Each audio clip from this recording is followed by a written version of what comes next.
Mesdames, Messieurs, il y a 6 mois, nous avons vibré au rythme des Jeux olympiques et paralympiques de Paris 2024. Un moment de communion, d'émotion et d'admiration pour des athlètes et des para-athlètes qui ont tout donné. Mais l'aventure ne s'arrête pas là et des défis restent encore à relever pour que cet événement ne soit pas une simple parenthèse, mais un tremplin pour une société plus inclusive. L'héritage de ces Jeux, ce ne sont pas seulement des performances et des médailles, c'est aussi notre responsabilité de permettre à chacun et à chacune de pratiquer une activité physique régulière, sans obstacle ni discrimination.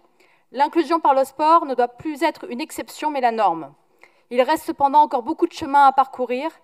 Comme le rappelle le rapport, seulement 5,2% des personnes en situation de handicap pratiquent une activité sportive en club, soit près d'un quart, contre près d'un quart de la population. C'est bien entendu inacceptable, car le sport, c'est la santé, du plaisir, du lien social, du dépassement et de la confiance en soi. Consciente de ces enjeux, la région continue de s'engager auprès des clubs et des associations.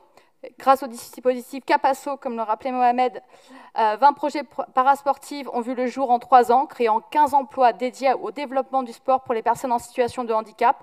Cet accompagnement doit se poursuivre et s'amplifier, avec notamment le soutien au dispositif des clubs inclusifs. La région finance également des équipements spécifiques et l'accessibilité aux équipements sportifs, dont ceux de nos lycées, participe à l'achat du matériel parasportif et des véhicules adaptés. Trop de territoires restent cependant sous-dotés en infrastructures accessibles et la région doit également aller plus loin en favorisant la mutualisation de ces matériels et en intégrant l'accessibilité dès la conception des installations sportives. La région participe aussi au changement de regard sur le handicap. Le parasport doit être pleinement intégré dans les épreuves et manifestations sportives dites valides. Les quelques 2748 places offertes par la région pour les épreuves paralympiques ont permis de sensibiliser des milliers de spectateurs et de spectatrices. Nous devons continuer sur cette lancée.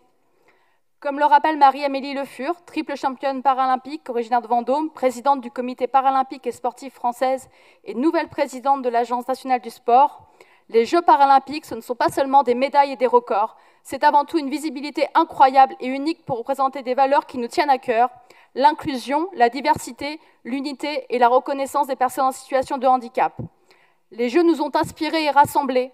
À nous de transformer cet élan en action concrète et durable pour que le sport soit un levier d'égalité et d'émancipation. Que ce soit à travers nos clubs, nos écoles, nos associations, nos collectivités, notre responsabilité est immense et notre engagement clair. Le sport au quotidien, pour toutes et tous, partout, sans exception. Continuons à faire vivre l'esprit des Jeux, pas seulement dans nos souvenirs, mais aussi dans nos territoires, sur nos terrains de sport et dans nos vies. Merci à toutes celles et ceux qui s'engagent dans cette démarche et merci à vous tous pour votre attention.